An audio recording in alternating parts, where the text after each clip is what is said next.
Hi friends, welcome to our YouTube channel. ಇವತ್ತು ನಾವು ಮಾಡುತ್ತಿರುವ ಸಾಂಬಾರ್ ಮೂಲಂಗಿ ಬೇಳೆ ಹಾಕಿ ಮಾಡುತ್ತಿದ್ದೇನೆ. ಮಾಡುವ ವಿಧಾನ ನೋಡಿಕೊಳ್ಳೋಣ ಬನ್ನಿ. ಮೊದಲಿಗೆ ಕುಕ್ಕರ್ನಲ್ಲಿ ಬೇಳೆ, ಮೂಲಂಗಿ, ಟೊಮೊಟೊ ಹಾಕಿ ಬೇಯಿಸಿಕೊಂಡಿದ್ದೇನೆ.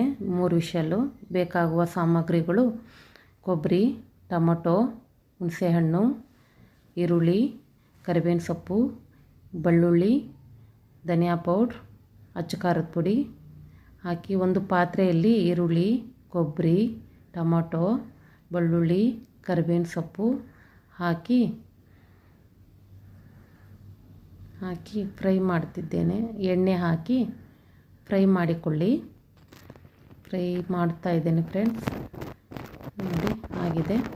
ಇವಾಗ ಅದನ್ನು ಮಿಕ್ಸಿ ಜಾರಿಗೆ ಹಾಕಿಕೊಳ್ಳುತ್ತಿದ್ದೇನೆ. ಹಾಕಿದ ನಂತರ ಅಚ್ಚ ಖಾರದ ಪುಡಿ ಸ್ವಲ್ಪ, ಧನಿಯಾ ಪೌಡ್ರು ಸ್ವಲ್ಪ ಹಾಕಿ, ಹುಣಸೆಹಣ್ಣು ಸ್ವಲ್ಪ, ನೋಡಿ ಹುಣಸೆಹಣ್ಣು ಹಾಕಿ ಮಿಕ್ಸಿ ಗಂಧಗೆ ರುಬ್ಬಿಕೊಳ್ಳುತ್ತಿದ್ದೇನೆ. ಅದೇ ಪಾತ್ರೆಯಲ್ಲಿ ಎಣ್ಣೆ, ಸಾಸಿವೆ, ಜೀರಿಗೆ, ಕರಿಬೇವಿನ ಸೊಪ್ಪು ಒಗ್ಗರಣೆ ಮಾಡಿ ಅದೇ ಪಾತ್ರೆಗೆ ರುಬ್ಬಿದ ಮಿಶ್ರಣವನ್ನು ಮಿಶ್ರಣ ಮಾಡಿಕೊಳ್ಳುತ್ತಿದ್ದೇನೆ. ಮಾಡಿದ ನಂತರ ಅದನ್ನು ಸ್ವಲ್ಪ ಫ್ರೈ ಮಾಡಿಕೊಳ್ತಿದ್ದೇನೆ.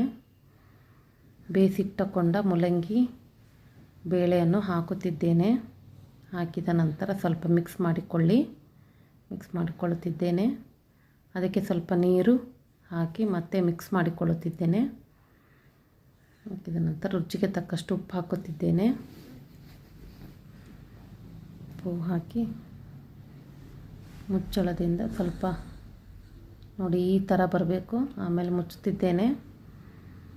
ಕುದ್ದಿದೆ ಫ್ರೆಂಡ್ಸ್, ಆಗಿದೆ. ಮೂಲಂಗಿ ಬೇಳೆ ಅನ್ನದ ಜೊತೆ, ಮುದ್ದೆ ಜೊತೆ, ಸಾಂಬಾರು ತುಂಬ ಚೆನ್ನಾಗಿರುತ್ತೆ. ಒಂದ್ಸಲ ಮನೇಲಿ ಟ್ರೈ ಮಾಡಿ, ತುಂಬ ಚೆನ್ನಾಗಿರುತ್ತೆ. ಸಬ್ಸ್ಕ್ರೈಬ್ ಮಾಡಿ, ನಮ್ಮ ಚಾನಲ್ಗೆ ಲೈಕ್ ಮಾಡಿ, ಕಮೆಂಟ್ ಮಾಡಿ. ಹಾಗೂ ಧನ್ಯವಾದಗಳು ಫ್ರೆಂಡ್ಸ್.